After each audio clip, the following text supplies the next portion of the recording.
What are you doing? Oh, there's no stopping him.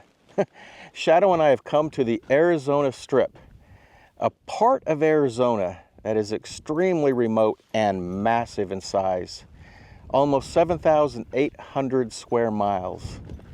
That's bigger than 6 US states, bigger than the state of Massachusetts.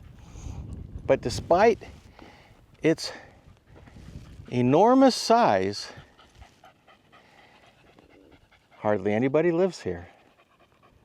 And there's a reason why.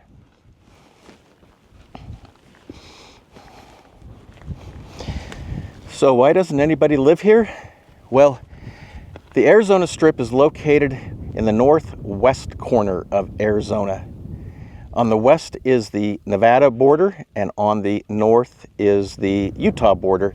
And the strip itself, the entire strip, bigger than the whole state of Massachusetts, is cut off from the rest of Arizona by the Grand Canyon. So if you were to go maybe 60, 70 miles in that direction, you hit the Grand Canyon and the Colorado River.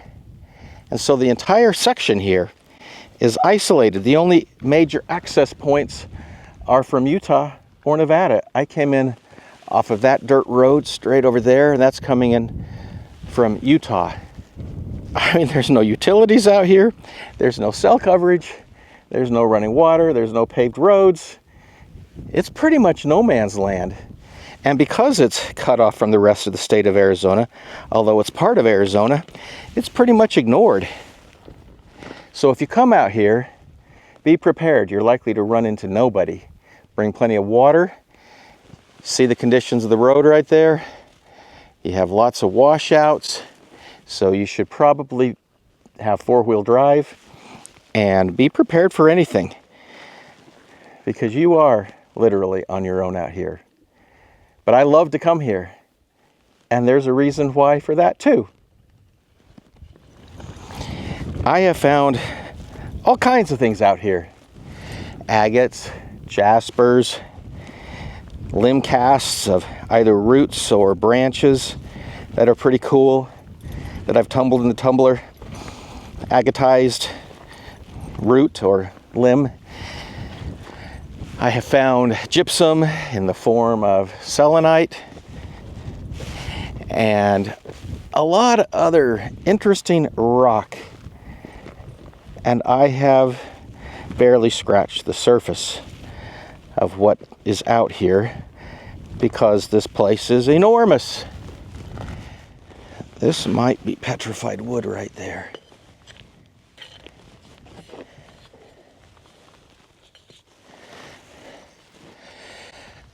That's exactly what that is.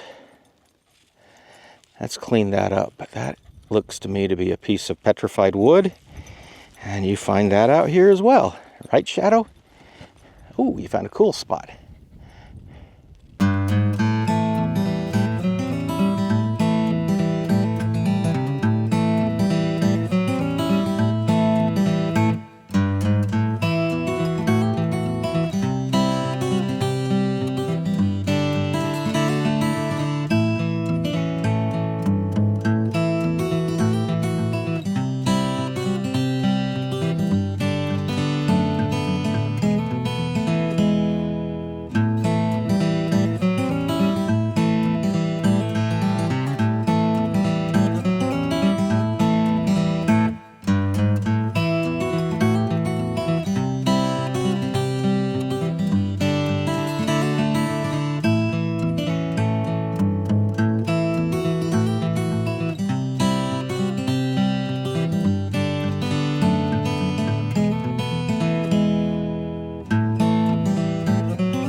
Tell you, the Subaru really impresses me.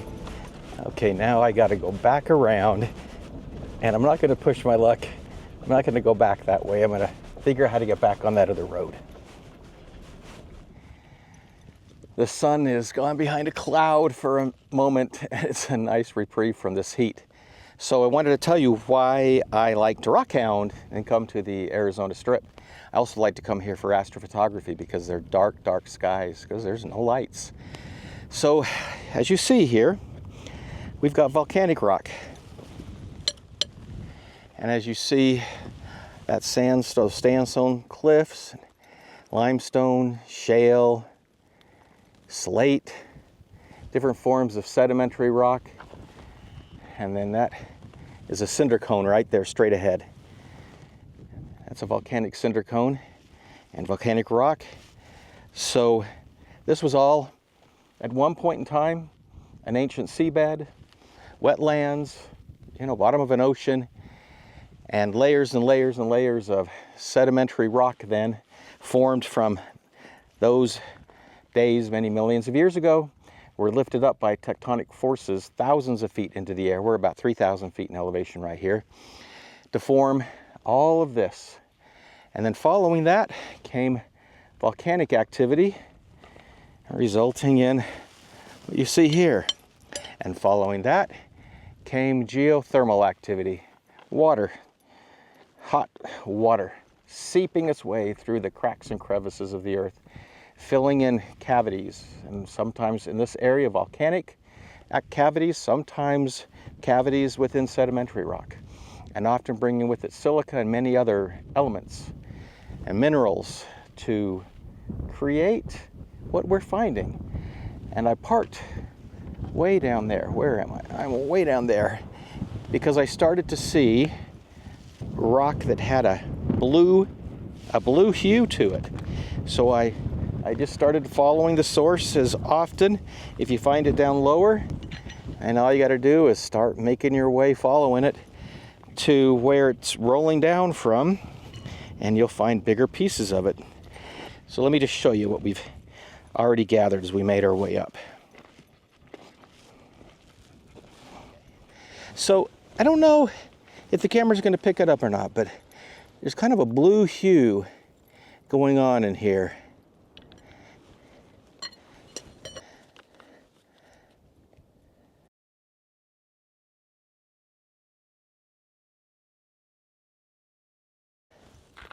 And then as we made our way up the hill, we got bigger and bigger pieces. I want to cut this open with the saw because I think that will be really interesting inside. Same with that one.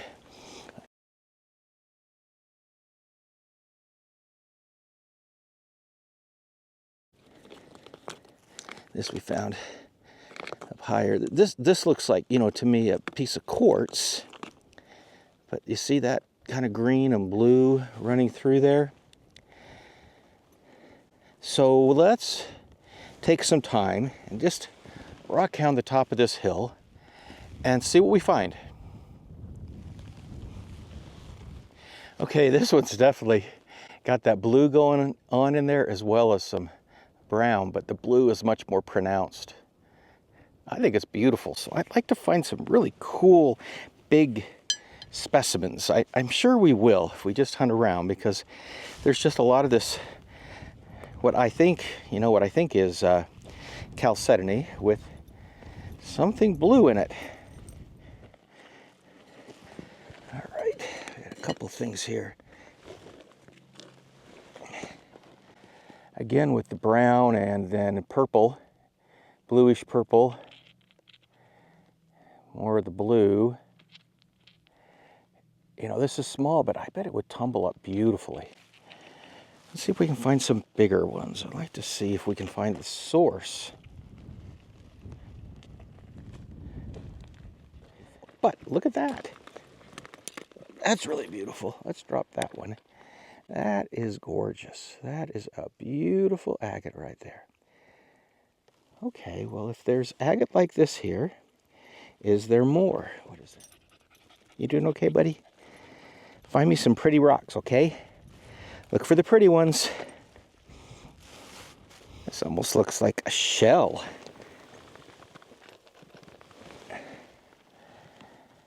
That is an agate. And that's got that blue kind of going on in there like I was telling you about. They come in different shades and grades, but this is beautiful. Okay, we'll keep looking. You know, I was on top of the hill, I came down just a little bit, and there's more revealed, exposed rock on the edge here. So we're going to stay rock hounding the edge.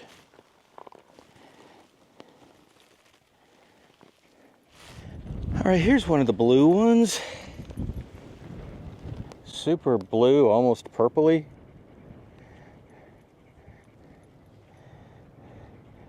Let's take that back and clean it up. This is what I'm talking about here when it comes to that blue color. It's really beautiful.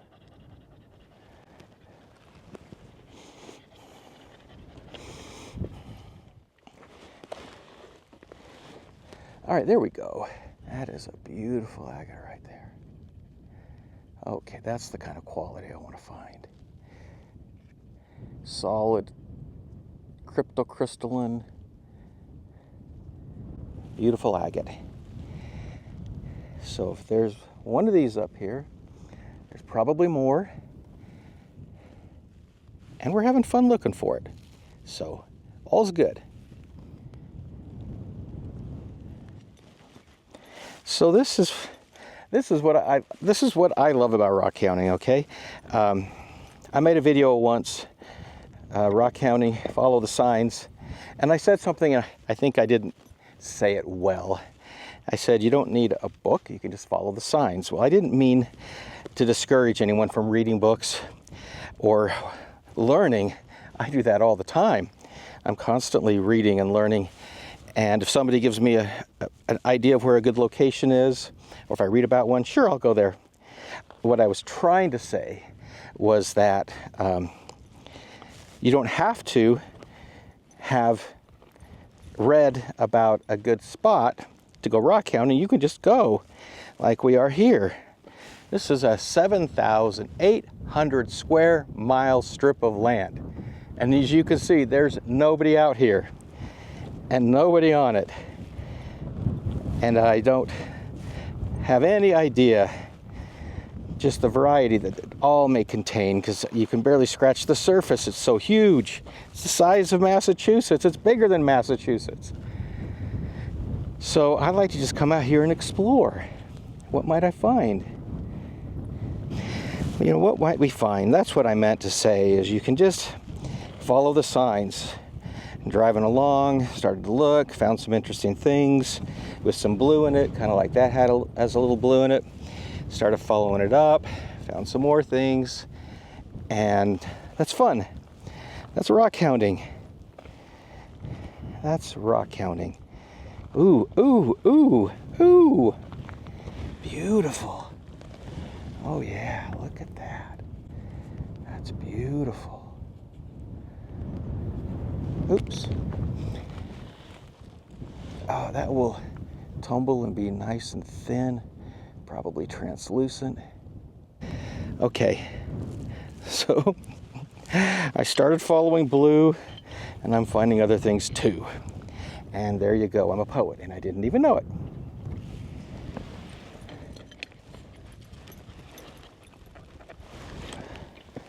That's gorgeous. Gotta clean it up. Gorgeous.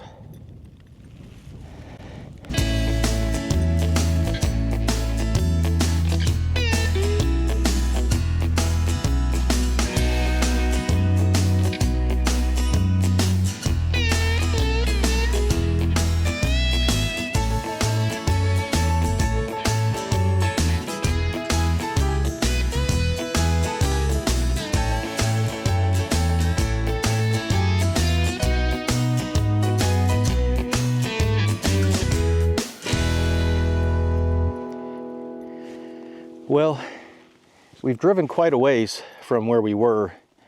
This is the Temple Trail, that's called, and it's just so beautiful.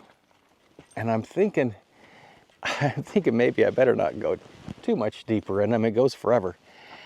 And I'm going to take advantage and launch the drone. I'd like to explore up that canyon. I don't see any road going up there, maybe along these cliffs. It just looks like a beautiful opportunity to launch the drone. Let's capture some footage while we have an opportunity.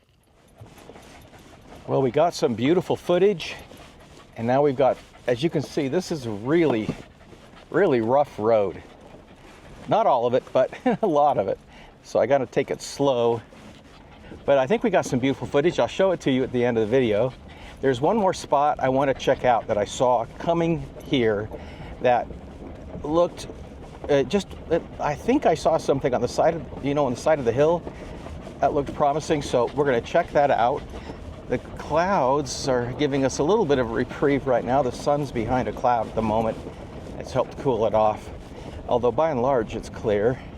Might be a beautiful night for astrophotography. Okay, before we lose our light, the sun is, we've got several hours yet, but it is getting low. But I want to rockhound this hillside right here. It's got a combination of a lot of stuff going on. I see limestone, I see lava rock. That's red lava, black lava. It looks like limestone. So let's just check it out. You never know. Okay, you see right here, all that green in there and white. It just looks like a big piece of chalcedony with a bunch of color in it. I think if I were to cut it open, it might be pretty cool. I'm not carrying my bag at the moment. Let's take it back and cut it and just see what it looks like inside. Oh wow, that's cool. It's got red, white, green, different colors going on in that thing. It's not very big, but maybe we can find a bigger one.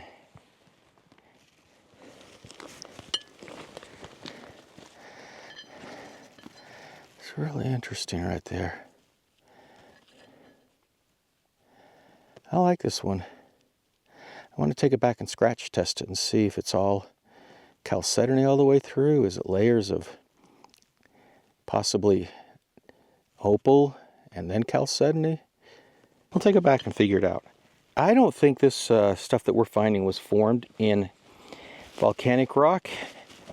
I think it was formed in sedimentary rock. I think the volcanic rock followed. See, if you look at this volcanic rock,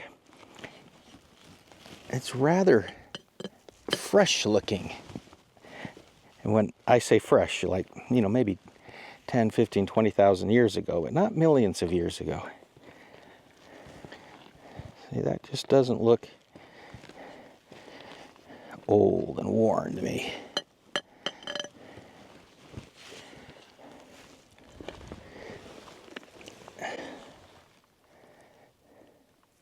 I have to hardness test this.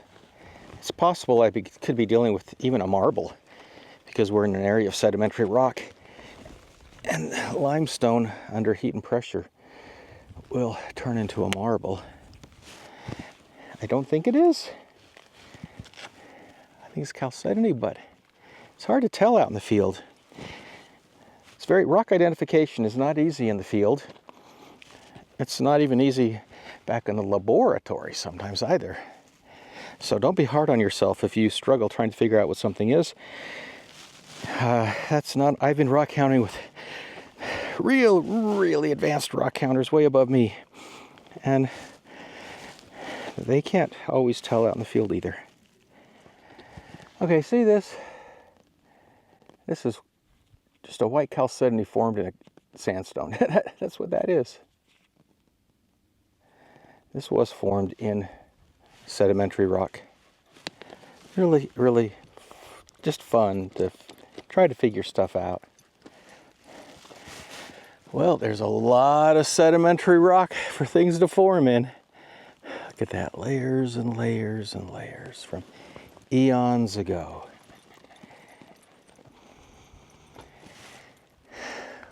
Well, as you can see, the sun is setting. Getting close to setting anyway. So there was one more spot I wanted to check out, but I got on a different road. I got kind of turned around out here. So I didn't find it again on the way out. And we've got a ways to go, but look at the beautiful colors You know, when the sun is at its, you know, where it's at right now, sometimes it brings out the best colors. Just beautiful out here. Welcome to the laboratory. And oh boy, do we have some exciting news. Coming back from the Arizona Strip with our samples, I thought to myself, certainly everything we were finding out there was probably chalcedony, possibly an opal. You heard me mention maybe a marble, but all three? Yes, we found all three. So I came back and I slabbed some of the samples that we found. Now this is off of the San Rafael swell, but I wanted to use this as an example. So when I put this under the electronic microscope and I scratch test it, you can see here I scratch it with a 7, and you'll see that the rock didn't scratch, but the tool did. The tool scratched off on the rock because the rock is harder. Then I scratched it with an 8, and you'll see that indeed the rock scratched. So that is a very typical agate, 7.5. Good hard agate off the San Rafael swell. So that's our comparison here. Then I took this rock, which we found towards the end, I believe. Remember I said I wanted to cut that open? I picked it up and I put it in the back of the Subaru. I wanted to cut it open and slab it. Well, this is what it looks like. It's really gorgeous. So when I take this and I put it under the electronic microscope, you don't need an electronic microscope, but you do need some magnification when you scratch test to really see it well. And I scratch it with a 5, it doesn't scratch. I scratch it with a 6 and it does. It's a 5.5. Well, I would typically say that's an opal. But then I put hydrochloric acid on it, and it reacts violently to hydrochloric acid. That's because this is calcite based. It is a marble. So all those shells and, you know, bones from fish and different living organisms, little exoskeletons, everything, as they fall to the bottom of the ocean or a sea, they pile up over many, many, many years. And then they end up buried, and then they get compressed, and it'll eventually turn to a limestone. And under continued heat and pressure, it will turn to a marble. And that's what we have here, is a beautiful, beautiful marble. Okay, so then I took this next sample that we found, let me get it wet a little bit, that we found on that first hill. It was on the lava rock. I told you I wanted to cut it open, and I did. It's beautiful inside. So I went ahead and put it under the electronic microscope here so I could see well, and I scratched it with a 5 and it didn't scratch. Then I scratched it with a 6 and again it did not scratch. It was a little bit of a fine attempt there, so I tried it again with a 6 and again it did not scratch. Then I tried it with a 7 and indeed it did scratch. So this is about a 6.5. Where are we going with this? Another piece of marble? But when I put a drop of hydrochloric acid on it, it does not effervesce. This, my friends, is opal. This is opal. Tested 6.5, very common for opal, but does not react to hydrochloric acid because it's silica, not calcite. On a different hill than this one, but not far away. Okay, and then we found this one here, also on that first hill. Another beautiful one. It is gorgeous when it's slabbed. So I take it and I put it under the microscope to get a good look, and I tested it first with an 8 and it scratched. Then I tested it with a 7 and it did not scratch. So this would be a 7.5. It's an agate. So what did we find? We found agates. These are agates. We found opal. We found marble. Who knows what else is out there? We were just in one little area. The Arizona Strip. It's phenomenal. Sedimentary rock, volcanic rock. Who knows what else has gone on in that enormous stretch of land where nobody lives. Just open to explore. If you do go out there, get yourself a map. There are certain spots, they're squared, that are on the map that are Arizona Trust land. Although there's rarely a ranger there, if you are caught on an Arizona trust land at parcel and you don't know it, you will get ticketed. And that's not good. I don't want to get you in trouble. So make sure you know where you are on the Arizona Strip. Shadow and I had a great time. We hope you enjoyed this adventure, and we hope you join us on future adventures of Shadow.